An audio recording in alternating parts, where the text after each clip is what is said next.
Hello, everyone, and welcome to the Be the Church podcast, where we are engaging in conversations that will encourage you to live out your faith in everyday context so that you can be the church. I'm your producer, Isaiah Fetterman. I'm one of your co-hosts, Theo Lightbourne. And I'm one of your co-hosts, Kevin Anderson. And today we are doing another interview where we are discussing faith and university life. We're interviewing a local professor here at UF, and I'm going to turn it over to Theo to introduce us. All right. So today we have a professor with us, Kate Fletcher. She is a senior lecturer in the Department of Family, Youth, and Community Services at the University of Florida. Her MS is in FYCS from UF with a specialization in youth development. This is a class where she also works with first-time offenders and decision-making theory within that class. She teaches courses at the undergraduate level, which include FYC 3001, Principles of FYCS, FYC 3201, Foundations of Youth Development, and 3 Study Abroad program courses, which include FYC 4932. So I'm giving you all these numbers so that just in case you guys want to take some classes within the future, you got the specific course codes. So be aware of that. That's awesome. She also teaches classes related to Irish culture and does some summer learning opportunities as well. Oh, cool. So we're really excited to have you, Kate, on the podcast. How are you doing this afternoon? Thank you, Theo. Thank you, Isaiah. Thank you, Kevin. I'm super thrilled to be here. Cool. I do have one just quick, brief update. It's Please. Family, Youth, and Community Sciences. All a right. lot of people get services involved because we do actually complete a lot of service learning within a lot of courses at FYCS. So it's easy to get that confused. But we are technically a science. All right. We are a social science. Family, Youth, and Community Sciences. Perfect. There you go. Perfect. If I didn't change that, then someone would get mad. Of course. What is your discipline of study and in charge of teaching multiple people? So kind of matters. Yes, it does. Yes, absolutely. Absolutely. So we typically let Kevin ask the first question. So I'm just going to hand over the reins to him. Yeah, there we go. Let him kick us off. So, Kate, I just want to know a little bit about just your journey as a follower of Jesus and what that's looked like for you. So would you mind just sharing your story with us? Okay, so I took some time to write some things down. I have shared this a lot over the years of becoming a Christian. I'm going to start way back, approximately 48 years ago. I was born in just outside of Boston, Massachusetts, and I was raised in an Irish Catholic home. Raised Catholic, went through confirmation. First I went through first communion, then I went through confirmation. And then I graduated high school and eventually was kicked out of one home and kicked out of another. By the time I was 18, I decided I no longer wanted to be a Catholic. I no longer wanted to be identified as a Christian. And I was also found myself homeless. So kind of interesting turn of events in my life. So there was a lot of things that were going on. I was originally supposed to go to the University of Alabama. Do not get mad at me for that. And I will not say Roll Tide. All right. I will say Go Gators. So I went to the University of Alabama 5 years after I graduated high school. I was originally supposed to go there straight out of high school and run cross country and track for them. Oh, wow. Took a 5-year hiatus. And in that 5 years, I did a lot of destructive things. So typically not in the realm of the way Christ would want us to live our lives. I'm going to fast forward to my first actual day at the University of Alabama. It was fall of 1995. I was a 22-year-old freshman. Not typical. And I moved in to the upper division kind of dorm housing. And so my roommate, who I didn't know, but I had spoken with on the phone a few times, was from just outside of Tuscaloosa. She was from Cottondale, Alabama. Shout out to anyone who knows Cottondale. And when my mom helped me move in, I was on one side of the room, she was on the other. And Dana, who was my former roommate, had a Bible on her dresser. And my mom said to me, she looked at that Bible and she said, "You're going to be in good hands." And no truer words had been spoken about my life and the connection that Dana would play in my role of becoming a Christian.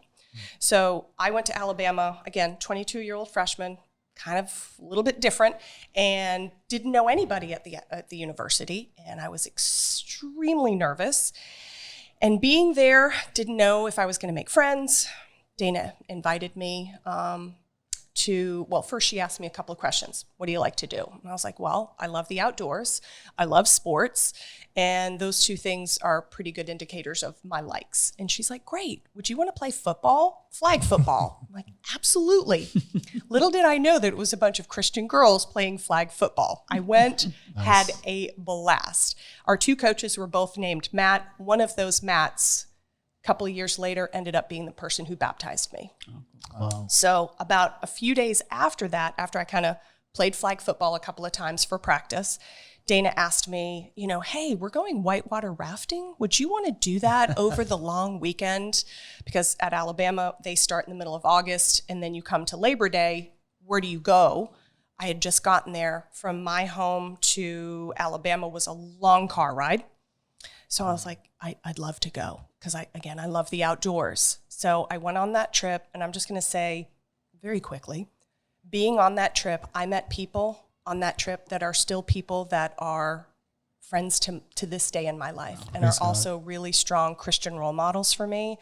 And I spent the next 4.5 years in friendship and in Christian relationship with, and Bible studies and small groups and worship and devos and all sorts of other fun things as a college student. So Dana lived out something that I teach my students, which is meet people right where they're at. Dana got to know me. She asked me some, pretty important questions. What do you like to do? What do you like? What are your interests? I answered those, and she immediately had a couple of things already in mind to get me involved in a community. And I absolutely believe that God gave her to me to introduce me again to who he was and just loving me and meeting me right where I was at. So I'm going to fast forward to 1997. It was February. I don't know if y'all have ever lived long enough in the Deep South, but in the Deep South, they have these things called revivals where they go on for like a week at a time. Mm-hmm. So myself and a few members of my church group or our college ministry, we went to Birmingham. And if I remember correctly, it was the Hoover Church of Christ. I think it was the Hoover Church of Christ. It's been a long time. They were having a big revival. I was in this church, and all of a sudden, I just felt the Spirit move through me. And the Spirit told me, you are going to go get baptized. So again, I mentioned the two football coaches, both named Matt. One of them, Matt Graham. He's now a lawyer that practices in Birmingham. He was there, and I said, Matt, would you do the honor of baptizing me? And he was like, absolutely. It would give me no greater privilege. So we walked up to the baptismal. I got baptized. And I'm just going to say this for those of y'all who are considering being baptized, there was, all of a sudden I didn't change. There was not a 160 of Kate. It took me a long time to figure out how to be a Christian and walk a Christian life and be authentic in who I am as a person and who Christ calls me to be for him and in him, and how I talk to people and how I even talk to myself and how I'm in relationship with myself, my family. Because again, my family raised me as Irish Catholic, and I left that. And if you know anything about being Catholic, it's a big deal. It's a huge deal. Yeah, so sure. that was really difficult to walk that avenue and that path to knowing the delicate balance between helping my family identify that, yes, I am still a Christian. Yeah. I just don't identify as being a Catholic Christian. I identify as being a non-denominational Christian. So that was a lot of challenging years of existence. Right. Yeah, absolutely. Yeah. Yeah. Thank you for sharing. So that's the short version. Thanks for sharing that. Yeah, that's really helpful. So what led you to the career field that you're currently in? The easiest answer is Jesus. And the much longer answer is I graduated Alabama. My mother was having open heart surgery here at Shands, now UF Health. And the gentleman who was the resident was an attractive man. I thought, I wonder if the University of Florida has a graduate program. I considered them to go to grad school, and UF ended up being the only school I applied to for graduate school. Oh, wow. I had 7 other schools picked out. I got in, I came here, And you had mentioned earlier in the opening that I did a master's thesis, and I did my master's here at the University of Florida in the Department of Family, Youth, and Community Sciences. And my chair of my thesis kept me on after I graduated and offered me a job working on a grant, and it was because of her and, at the time, our undergraduate coordinator. They both, I think they conspired together. They came up and asked, Kate, would you like to teach a class for us as an adjunct? This was fall of '04, right before you began here. And I said, sure, why not? I had previously been a preschool teacher, and I thought, well, college students will just be big preschoolers. I couldn't have been more wrong. And I apologize to all my college students who I ever thought you might have been big preschoolers, because you definitely are not. So I taught that semester. That was fall '04. There were 2 hurricanes that fall. It was the craziest time at the university other than this past year. Sure. And I was the worst educator ever. I was really terrible. Thankfully, there were only 16 students. It was a 7:35 a.m. class. Thank you. And then the department was like, would you like to teach again? Thinking, are you people crazy? I taught again in spring of '05. And I had 66 students that semester. Wow. And I took a bold move midway through the semester and asked my students, what's working, what's not, and what can I do to improve as your instructor? And I allowed them to reply to me anonymously, which was, I'm going to tell y'all, if you ever choose to be vulnerable, expect some not nice things. Sure. I will encourage y'all. I do want to talk about being authentic and vulnerable, hopefully during our time here today. I allowed myself to be vulnerable, and I cried a lot reading their comments. And there were 2 gentlemen who actually put their names on their feedback. And one was Matthew and one was Mitchell. I ended up staying connected to both of them. One of them, I wrote him a letter of recommendation later on, a few years down the road. And they were probably the 2 most helpful for me to become the educator that I am today. They told me things that I hadn't quite thought about. They told me, Kate, when you're doing you and being authentically you, you're awesome. When you're trying to be somebody else, you're terrible. Don't do that anymore. They gave me some specific concrete examples. However, it was really poignant for me to be like, okay, I've got it. And I think I know how to be better. I'm going to fast forward a few years. So I adjuncted from '04 until '08. In the meantime, I ended up meeting my husband, getting married, having a child, actually applying for a job in FYCS as a lecturer. So no longer being an adjunct, which I don't know if y'all know the difference between adjunct and full lecturer. One is like, if they need you, they'll just pay you just for that course. But as a lecturer, you get paid to teach multiple courses and you get full benefits. So a position opened up. It was a 1-year contract. And I thought, well, my gosh, I'm a shoo-in. I've been doing this in this exact department. I know all these courses. I've been teaching them. So I applied thinking, it's mine. And I don't know if y'all have ever been humbled by the Lord. Many times. Okay, so you know. So I did not get that job, and I was wrecked. And I was extremely angry with God because, I said to him, I was like, how dare you? That was my job. And then to come to find out, I was pregnant. And I didn't know that I was pregnant when I interviewed. And the person who did get the job, I watched them, and I ended up being asked to help them, which I thought, oh, great. I'm not only, put on my knees, now I'm humbled a little bit more where I actually have to help them in this role that I thought should have been mine. And God really allowed me to see the fact that that role that year was not meant for me and that he had something else for me. And that was a really beautiful experience for me to walk through. I ended up having a lovely pregnancy. The lovely human who was the educator that year left because the role burned her up, and it was a lot of work for what they expected and what they wanted her to do in that 1 year. They left, so that meant the job was back open, but at UF it always takes a little while to go through HR to get paperwork processed. So I ended up adjuncting again, and the position came open again, and this time it was a full-time permanent lecture. It wasn't a 1-year contract. It was an unlimited amount of time. And this time I went into applying for that job with the mindset of, if this is for me, you will give it to me. And if you do choose to give me this job, I will dedicate each day that I work to you, because it's your gift to give me. It's not mine to have, and it's not mine that I feel like it should be mine.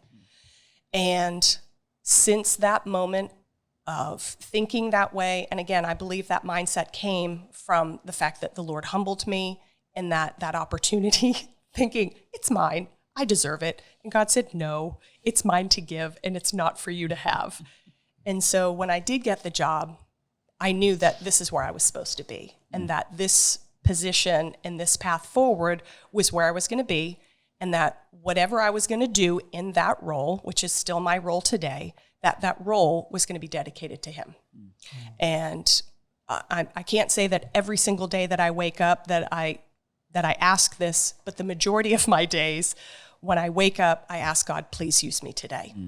And sometimes it's in greater detail. Sometimes it's just that short and sweet and simple, because sometimes, as you all probably know, life can get pretty overwhelming. And this past year of teaching was one of the most overwhelming.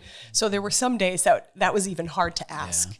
But this past year was one of the years that I had to ask every day. So I hope that answered your question. Absolutely. Okay. Absolutely. So what does it look like then? So I think this is a good transition then. What does it look like for you to kind of answer that call? Since you said, I prayed to the Lord that he would give me this job. If he's going to give it to me, I was going to do it for him. So what does it look like for you to live that out then? What does it look like for you to live out your faith in an academic setting?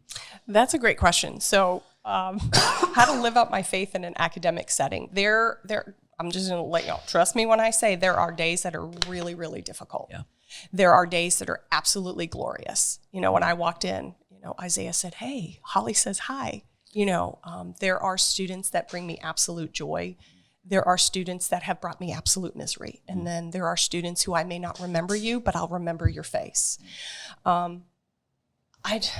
I don't know. It's hard to explain that, because there's so many different levels and elements of being an educator at some place like the University of Florida. So I'm not just working with students all day. I am. However, I also have colleagues.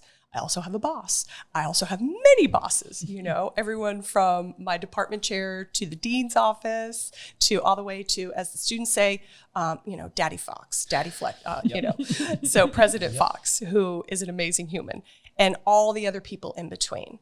So there's a lot of different channels that you have to be mindful of. And so over the years, I have been told by several colleagues that I needed to stop professing my faith as a Christian.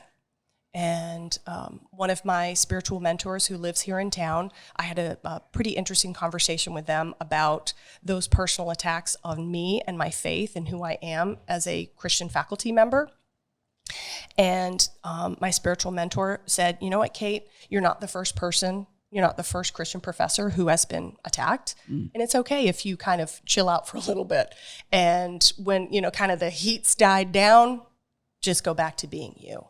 And I took her wisdom and I took her advice and I lived that out. And I watched how those things, people slowly faded away. And I haven't really experienced too much of that ever since. But I've also noticed that sometimes the more popular you are as an educator with students, sometimes other colleagues don't always appreciate that because, there can be jealousy, there can be envy, there can be, they see that you have higher teaching scores than they do. They wonder, well, what are you doing? Are you saying things? Are you doing things? And you're like, no. And it goes back to what I said earlier. When you're authentic and you're transparent, students can read through that. They can see through that.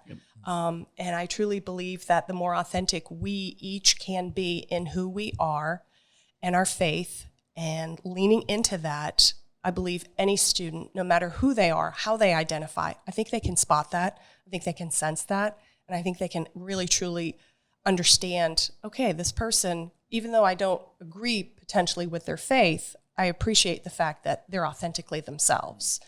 And that's the way I've been trying to carry myself for a long time. Would you say it's harder to do that with students on average, or is it harder to do that with colleagues on average? Probably colleagues. Yeah. Mm-hmm. Why do you think that is? That's a great question. Probably being intimidated. Yeah. I mean, you're at, top 6, public university. There's a lot of big deals over there. Yeah. And I don't necessarily consider myself a big deal. I don't do research. I do, but it's not funded. I don't bring in the big dollars. I'm not published. So there's different levels of academia worth and value, and I would consider myself kind of on the lower end of that value. Although I know the value that I bring into the classroom and into each of my students and what I give them being in my classroom, whether it's, I'm going to go and give myself a shameless plug of my favorite thing to do is going to Ireland for a study abroad, whether we're in Ireland for 6 weeks doing service learning, working with youth, or we're here in the classroom at the University of Florida, or this past year where I had to see everybody through Zoom for most of the year. Yeah. So, yeah, I'm going to leave it there. Okay. That's good. So tell us a little bit more about Faculty Commons. What is Faculty Commons? How did you get involved with that at the university? What does that look like? All right, great question, Theo. Faculty Commons is, if y'all have ever heard of Cru, or Campus Crusade for Christ as it's formerly known, it's basically Cru for faculty. It's where Christian faculty can get together and kind of do cool things, kind of like Cru does with college students. Although we probably don't do the same level of fun things that y'all do as college students, if you are a college student listening and watching. So I was first introduced to this by one of my colleagues in my department. Oh gosh, I think this was at least 10 years ago, and asked me, hey, Kate, I know you're a Christian. You want to come do this Bible study thing? It's here on campus. I'm like, it's on campus? I don't have to go anywhere? Check me in. So I met up with Nance Kaufman and Howie Kaufman. So Howie and Nance are the leaders, or they're local missionaries who run the Cru version of Faculty Commons. I hope I explained that correctly. Shout out to Howie and Nance. So Nance has been my Bible study leader, for all of the years I've been involved.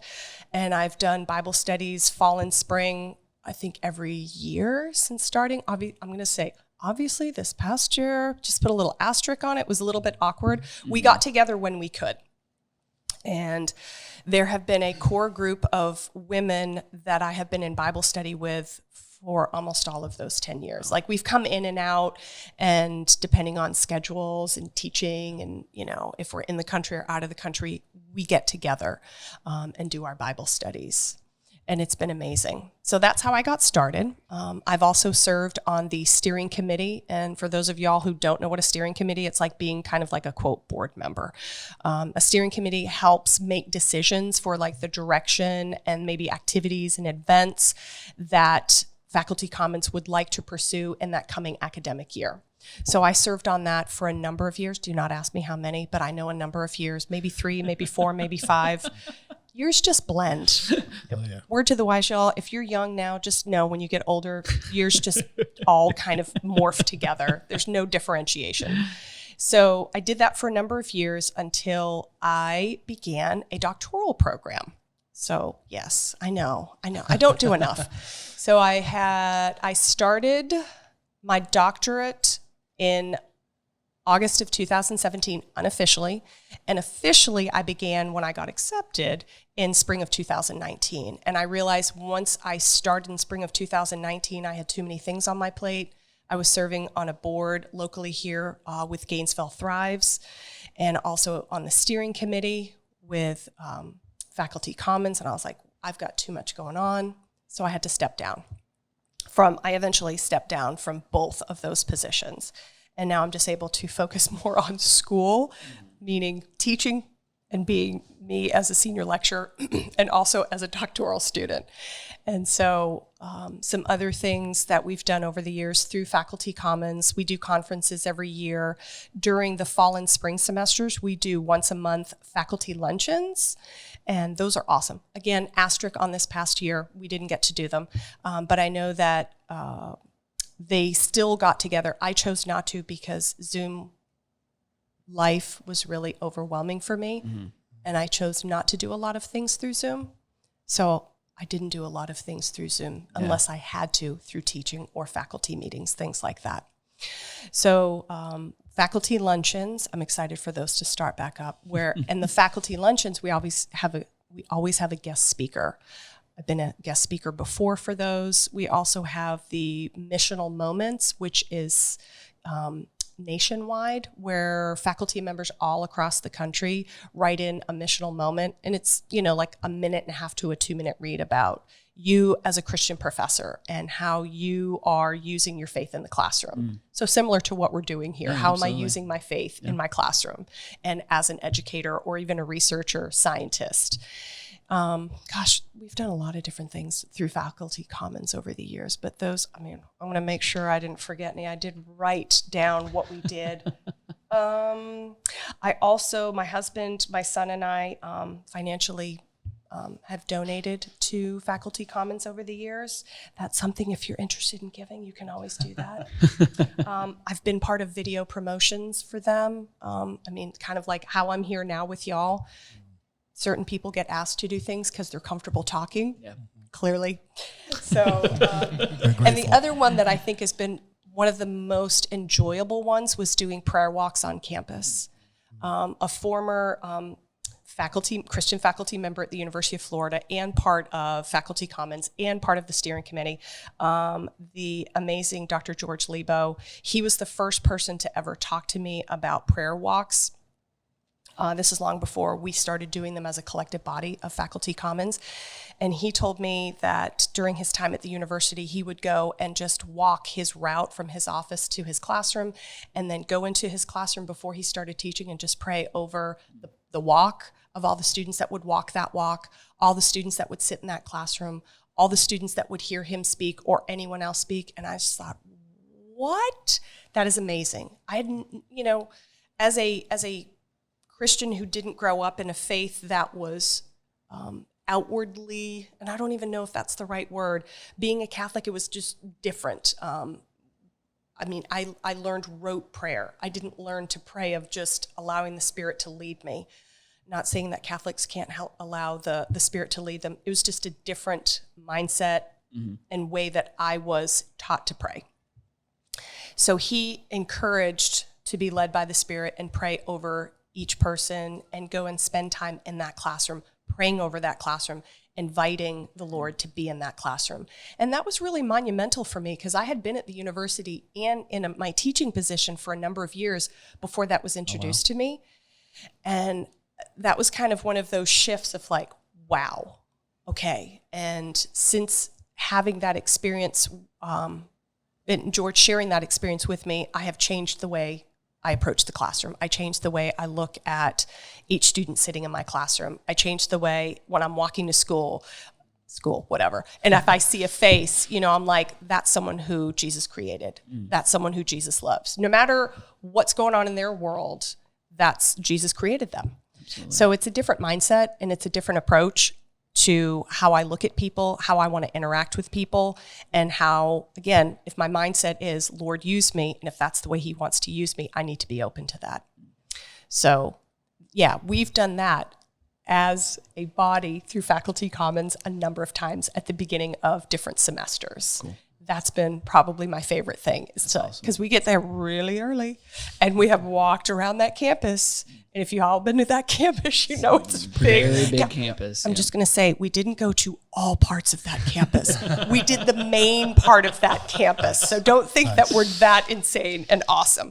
We're good, but we're not that good. You'd have been putting those track and cross country skills to get used in those situations had you done that. Oh, I had my trainers on for sure.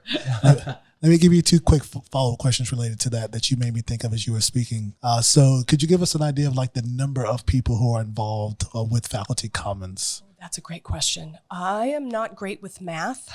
Ask any of my students. However, I think it's the Matthews Suite. It's, where the Arredondo room is in the Union. It's that private room across from the Arredondo room. That room is almost always filled to capacity. Wow. And there have been times where we've had to have it in a different room to accommodate more people. So whatever the number is that room can hold, we have maxed that out. Okay. because it's normally you have to RSVP, Sure. not for necessarily a head count, but also for food count, because there's always food and it's free and it's there you go. amazing. And it's also open to graduate students too. Wow. Okay. And staff. It's pretty so cool. free food attracts college professors as well as undergraduate students. Then that's what we're learning. It's I have to say this, it's not technically open to undergrads. I apologize. Well, graduate. we've just learned in ministry in a college town, free food is a large draw to undergraduate incentive. students. Always. when they come in. Absolutely. incentive. As the faculty advisor to the FYCS club, we've learned if you want them to come, you don't build it, you bring food. That'll get them in the door. And certain types of food are more choice than others. Yes, for sure. So you would probably say more than 60 people are involved with Faculty Commons. Definitely. Okay. And wow. depending on the event, so we've had other events that we've hosted here, like the Veritas. I may make up this next forums. I know it's not a forum, but right. the Veritas Sounds right. seminar symposiums. Right. Oh gosh, like triple that number. Wow. So it just kind of depends. If y'all remember when Ravi Zacharias, I know Right. his name is a little bit different today, but when he was here, Faculty big deal. Commons and crew. And then who's the gentleman who is now Vince? Vitali. Thank you, Vitali. He came and spoke to one of our Faculty Commons luncheons. That was jam packed, and he was here for the Veritas. I did not attend when he spoke for Veritas because I attended the faculty luncheon. Right. It was, from what I heard, it was very well attended. So there's a pretty good number of Christian faculty at the university. Okay. And it's hard because we can't always get off because it's 11:45 to like 12:45 Right. on a Thursday or a Friday. Right. If you're teaching, sometimes I'm teaching, I can't go. So not everyone who would probably want to be there can always attend. So Okay. the numbers could technically be higher. Okay. Now this last question is a little bit trickier Yes. potentially. I love tricks. So who's the highest ranking professor or lecturer or faculty member at the university who attends Faculty Commons, if you can share such information? On a regular basis or who has made an appearance or two? I'll take appearance or two. President Fox. Wonderful. Yeah. Good for the people to know. Yes. And he's not the only one, trust me. There are a lot of amazing professors who are Christian faculty that do attend on a regular basis. And some of them are also on the steering committee. Oh, wonderful. If you go and watch our promo video, shameless plug, you'll probably see quite a few, like from across the various spectrums of the university. That's cool. That's a good segue into my next question, because one of the things I've heard from students over the years here at UF as we've done ministry here, maybe more so for graduate and doctoral students, they've expressed to me that the academic community has a reputation for being anti-God and being very difficult for them. Yet you're telling us, hey, there's all these wonderful professors and faculty members who are a part of this Faculty Commons organization that you're a part of. So one, would you say that that's been your experience, that the academic community does have that reputation? Yes or no? And if so, what could we as a church and the people listening to this podcast do to maybe be a bridge builder? Okay, great question. I actually wrote down when I was reading through the notes of what we were going to talk about, I wrote down IDK. Because I don't have an easy answer for this. Right. It's interesting. And here's why I find it interesting. I work in a secular institution. However, because of how I identify as a Christian, I feel like it kind of sets off like this reticular activation device where all of a sudden you find you're like, you're a Christian? You're a Christian faculty member? Yes. And I find myself telling my students that, so here, I got to segue and then I'll come back. When I'm actually in my office, I have seating for 11 people in there, and I was allowed to design my office and order furniture so I could accommodate as many people as fire code friendly. Nice. So I have a couch, I have a bunch of chairs, and whenever I know that one of my students is a Christian, and then another student who's a Christian walks in, and then maybe another, I will say to them, you, and you. I'll introduce them. I'll ask them, what do y'all have in common? And they're like, look at each other. We're all FYCS majors. We all love ice cream. And I'll be like, no, y'all love Jesus. And I find that when we make those connections for people, I think it opens up the door and the avenue for people to feel comfortable with like, oh my gosh, I had no idea. Where do you go to church? Are you in small group? You know them? And the dialogue happens, the community happens, the connections happen. And I find that way also with faculty members at the university. It's kind of like one of those things that you're like, oh, you're taking, Dr. Isaiah's class, because I don't know your last name. Did you know he was a Christian? Oh, no. And it's an opportunity to open a door, especially for students that might be, coming to a university can be intimidating. Absolutely, yeah. You have first-gen students. You have students who, like maybe from a small town, maybe from a massive, mega city, but they still may not know everybody. Right. But when you can break down those barriers and make students feel comfortable and allow them to know, like, you're not the only one. There are others here. I feel the same way about faculty who are Christian and connecting with them. And I think that's the beauty of something like Faculty Commons, where you can go and be like, I had no idea. So it's just one of those things that allows people to have community and connection without that prior knowledge of, oh, okay, because it's not one of the things that you put on your vita. Yeah. Unfortunately. Right, absolutely. The fortunate part is President Fox does put it on his vita because he has an MDiv. So that's a distinct demarcation in saying, this is who I am. Not everyone has a master's in divinity. So not everyone gets to say that. I mean, some of us wear, crosses around our neck or like have a tattoo or a ring or some, indication of our faith. But not everyone wants to be outspoken in certain ways. So some of us maybe want to be a little bit quiet. So when I find out that people are, maybe I'm allowing them out. But I feel like if I know about you being a Christian, and I'll make sure, like, are you comfortable with me telling other people? Yep. Okay, then you've given me free reign to share with other people. And I think that's a wonderful connection for both, again, faculty and students. That's cool. Mm-hmm. So you would say like one of the biggest bridge building things that can be done then is to encourage other believers to know other believers inside that arena for purposes of encouragement and accountability or whatever else it may be. Absolutely. I feel like it also helps with that connection. And one of the things that I think we all lost this past year was connection. Whether it was being physically together or spending whatever type of quality time is good for you, being in a coffee shop, hanging out on campus, sitting in your Eno, whatever. Now that we have that and we're coming back together, I think being able to have that community and that connection and how we identify is helpful. So how can the church help? Break down the barriers. Don't make it so rigid and not easy to access or easy to identify or easy to be comfortable. And I'm not saying throw it in your face, because if you've ever been to Turlington, I know you two have, and you see the people who are in Turlington really making people feel ashamed of choices. I don't think that's the way Christ would want us to be. I think Christ wants us, again, to be who Dana was for me as a freshman at the University of Alabama. Ask me some questions, get to know me, break down some barriers. What are your likes? What do you want to do? Find out, and then get me in the door that way. Yeah. I think that's a wonderful way to do it. And I think she was really, truly someone that God gave to me in a way that allowed me to understand that it's okay to be, comfortable and authentic and find your community that way.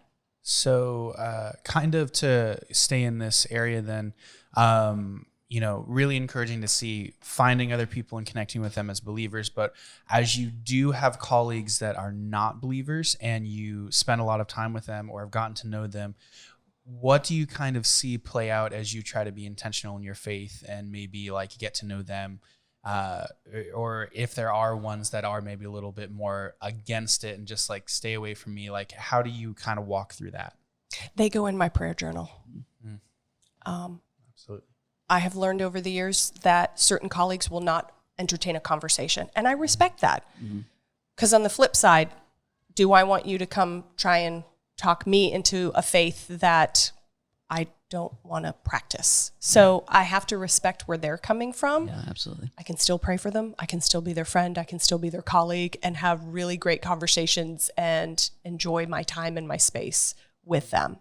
My colleagues in my department who are Christian, we know who each other are. Several of us go to the faculty common stuff and have, served on steering committee together and been in Bible study together. So I think it's kind of probably the same way when you were an undergrad and you identify and you meet people and you have community, you probably have a tendency to hang out with them a little more often or be like, hey, let's go grab lunch. Let's go have some coffee.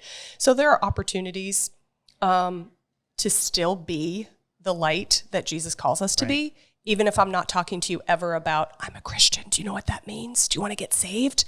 Right. I can still be who Jesus calls me to be and being authentic and still loving them in the same manner in which he calls me and he loves me.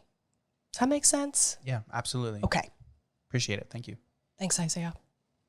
So while I was at the university, one of the really interesting things that I experienced was the fact that I did not know very many professors that were my professors that were of the faith. But there were two that were really impactful to me. Both of them were in the history department. Mm-hmm. I'm sure you probably know who they are. But they were really impactful in that way, them exercising their faith and them allowing me to have conversations with them about my faith. And it was kind of weird how they kind of figured out that I was a Christian, because I don't think I ever explicitly said anything in class or in papers that would identify me as such.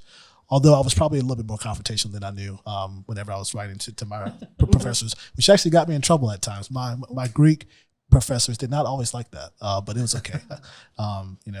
So my question for you, because I just kind of randomly told you that story, is what is it like for you to share your faith with your students? So kind of like my professors engaged me on some level to know that I was a believer. So what is it like for you to share your faith with your students? Oh, that's a good question. I believe again, I cannot say always, but the majority of time, typically on the first day of class when you're going through the syllabus, I'll normally say, hi, I'm Kate Fletcher, I'm married, I have a child, I'm a Christian. I just go through the list of things, pardon me, of this is who I am. And that's it. And I feel like if I just put that out there and be like, here it is, this is me, now you know, number one, the lens by which I look through the world. Number two, how you might want to judge me. Maybe even number three, how I may judge you, which again, I know that the Lord doesn't want us to judge. However, we all do. But it gives us I think it helps my students to know that's who she is. And the other part is I don't want to be ashamed to admit that or say who I am. And there have been other semesters where my students have asked me pointed questions about my faith during lectures. And I'm just kind of like, for those of you who don't want to hear this conversation, you have the right to leave the room. And they're all like, nope, we want to hear it. So there have been opportunities for students who have asked me very personal faith-based questions that I've answered that have not been started by me. They've been asked by my students. I've also gone to various Christian, I'm going to use the word loosely, ministry events around the Gainesville community, the campus Christian community, and have been invited to talk about my faith. Kind of like here, talking about my faith. And that is all because I'm connected to the university. So it's one of those things. I'm a senior lecturer. I'm married. I'm Kate Fletcher. I'm a doctoral student. I'm a Christian. I'm a mom. I'm a wife. It's one of the many hats that I wear. So I think, and I truly do believe, just putting that out there, and here it is, now you get to choose how you feel about me, how you want to listen to me. Do you want to listen in a little, lean in a little bit more, or you're like, okay, I see who you are. But then I allow them to continue to judge me as I meet them every day where they're at in my classrooms. And I just want to side note, I don't know if y'all have ever done Clifton Strengths or Strengths Quest and do your top 5 strengths. My number 1 strength is empathy. And I'm developer, activator, connectedness. Don't ask me my 5th one, I forgot. But in those come into play almost every day of my teaching and existence in what I do. And I think when my students see that, it's kind of one of those things like the being a Christian thing is if they are anti or don't identify, or they might be some other faith, that's no longer a point of contention or an issue. They're like, that person really does care about me. That person really does love me. And that person really, truly wants me to be the best student I can be. I believe that for the majority of my students. I don't get to reach all of them. Sure. Absolutely. So is there something about your faith that attracted you to family, youth, and community sciences over maybe another discipline or another field? Or was it more of like, okay, I was interested in this and here's where my faith intersects it? Sure. It's called failing 3 classes as an undergrad and then having to change your major 3 times. That is seriously the truth. Originally, when I got to the University of Alabama, I was an athlete from 4.5 on. I was a competitive swimmer and a competitive runner, swimming first, running second. So I thought, I'll just do that. And then when that didn't work out, which I'm thankful for, I thought, well, I'll be a physical therapist and I'll work with athletes. And then I failed freshman bio. And then I changed my major to being a special education teacher. And then I failed intro to special ed. Who fails that? Me. It was just God's way of going, not the avenue I have for you. And then finally, I also failed public speaking, which I have to do every day. I'm just telling y'all, if y'all are listening and watching and you fail something, it doesn't mean you're a failure. It just means that it just wasn't supposed to be an A for you that semester. Or for me, I just really had to really truly get to know who I was. And that was part of the issue. I didn't understand me. I didn't know me and what my gifts and my strengths were. So after those 3 Fs, God opened a door for me through federal work study and I got a job. And I looked at the list of jobs. This is back when we didn't have anything online. And I looked at the list of jobs that was in a notebook, and all the jobs that I liked were all surrounding children and youth. Cool. And I got a job, and that job opened a door to a major that I had never heard of at Alabama, which is Human Development Family Studies, which is quite similar to Family, Youth, and Community Sciences. Right. In other parts of our globe, or it could be Family and Consumer Sciences. So there's a couple of different names. FYCS is, I believe, the only FYCS that exists anywhere. Wow, okay. We like to be different, right? UF really likes to set themselves apart. So did we. So I did Human Development Family Studies as an undergrad, and there they don't have minors, but they have concentrations. So my 2 concentrations were Child Development and Family Studies. Cool. So when I came to Florida, when I looked for a graduate program here, it originally was called Human Resource Development, which was a mix of like human development and human resources, or like little business. They were in the process in 2000 of rebranding their program and refocusing their program from that kind of HR feel to what it is today, FYCS, also known as the Helping People major. So that is kind of how I got here to there. I hope that answers it. That's awesome. Thank you. I love that message, failure is not final. Nope. I'm a big believer in that. I think back to whenever I was in middle school, in 6th grade, I took a history course and I took a math course. I failed both of those classes as a little 6th grader. One of those things became my favorite subject. The other one has always been the bane of my existence. I feel that on the math level. I have to take stats this fall. Please pray for me. I will. I can tell you so many stories. So with that kind of being in mind and kind of being thought about, how would you define good teaching? What does good teaching look like? Okay, I wrote a little something down because I didn't want to forget this. So hold on. Let me find my notes. Nice. Okay. With these being really specific thoughts, I'm excited to see what your answer is going to be. So good teaching to me is being able to take something that is difficult to potentially comprehend, math, right? Mm-hmm. And transforming it into something that is meaningful, memorable, and allows that person to take that information that may have been super abstract and go, that makes sense because you gave me something that makes sense to me, the person that's receiving that information. And I like to be able to teach students in a way that reaches their learning style.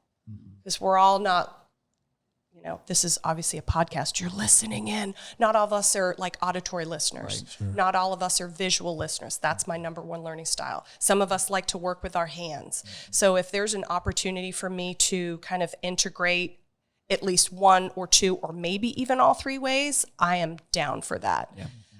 So one of the things I like to do is do a learning inventory style and find out like what are the learning styles of my students.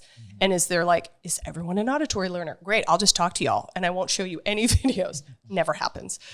That's one of the reasons why every class that I teach, there is a service learning component, because I believe, based on my educational experience, both undergrad and grad, that you learn best when you are in the mix of doing that thing. And your learning style can still play a role in that, especially the ones that are the kinesthetic learners. Sure. The other thing that I wrote down, hold on, I have it. Yeah, that's another question, but I'm still going to use it here. Please. I mentioned this earlier. My number one strength is empathy. And I truly believe that being a good teacher means you're empathic, you're understanding, and that you do have grace.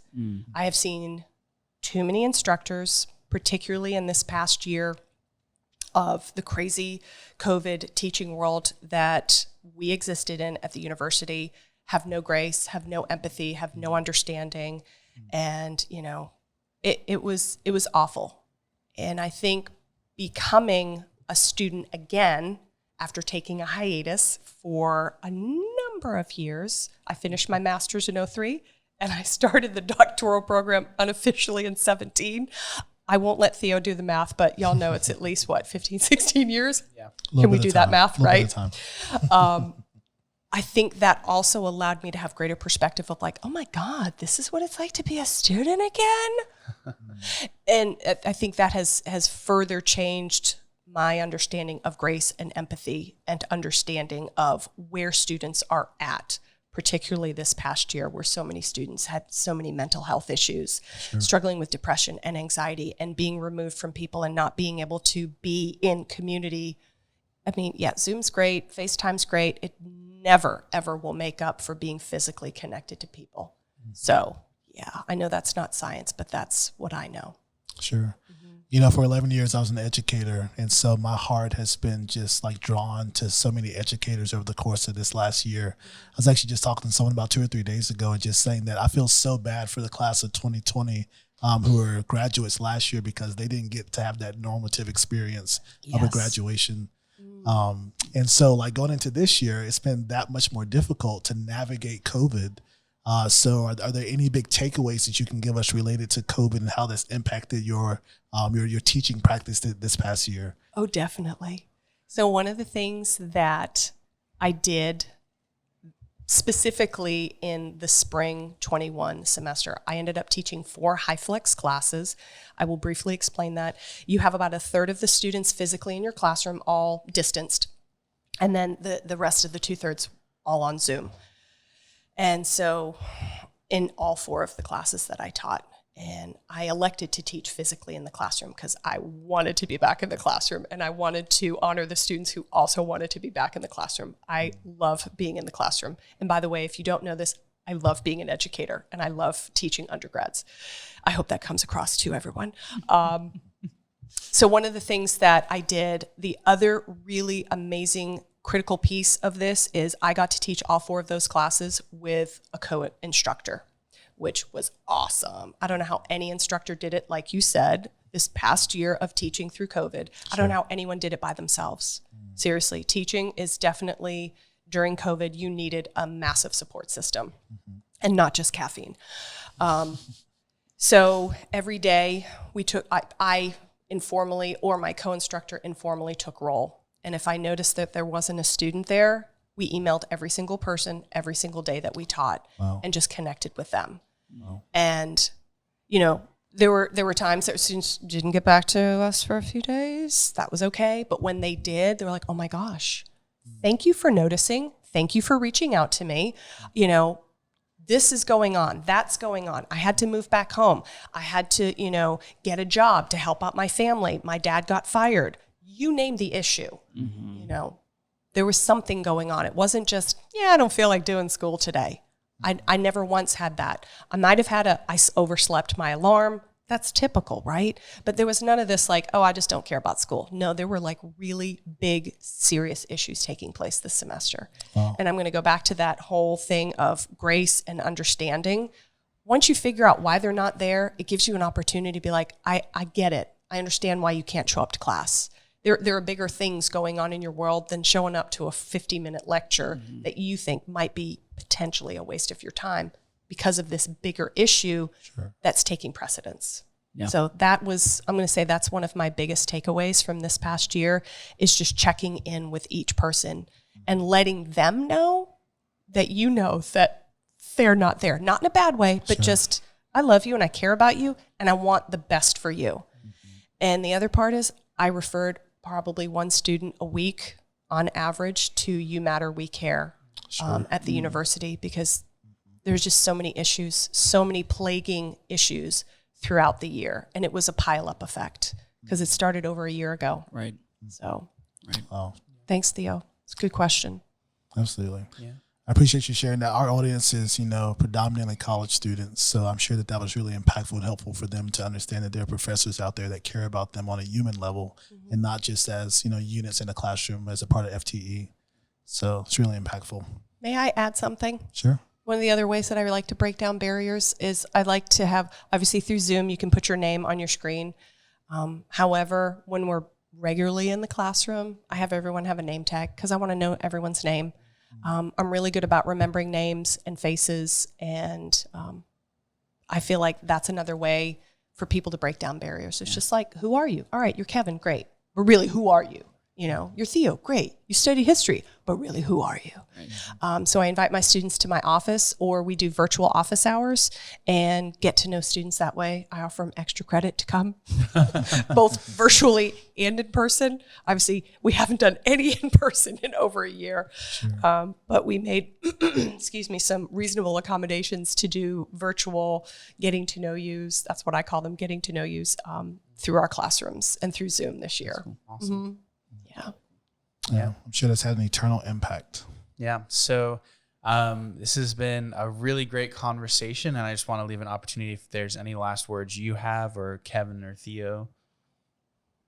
No, I've got a question for off the air, but I'll ask. Okay, of course. Okay.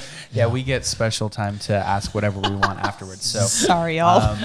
You guys may want a little behind the scenes edit because I got a couple things to throw in there too.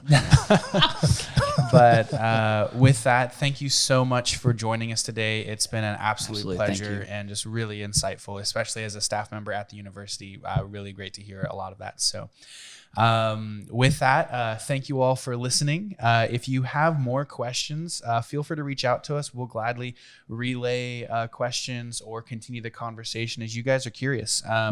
And be sure to subscribe, follow on YouTube or whatever it is, and just wait for you guys to get more content to grow and to learn. So with that, we hope you have a great summer and go and be the church. Those are fun years. I'm just going to let you know I was at your graduation. Really? Yep, that was my first graduation that I was a marshal at. Wow, no way. Yep, December. Yeah, December 2009. Oh, 9, sorry. A lot of years involved. Absolutely. That was your first graduation. That's amazing. Yep. Yeah, that was like a nice marker of I started the year Tim graduated because he was my student. Oh, was he? No way. Okay. Was that his major? Mm-hmm. That's right. Okay. Yeah. Good Because deal. he was up on stage. Right. Yeah. Peter told me.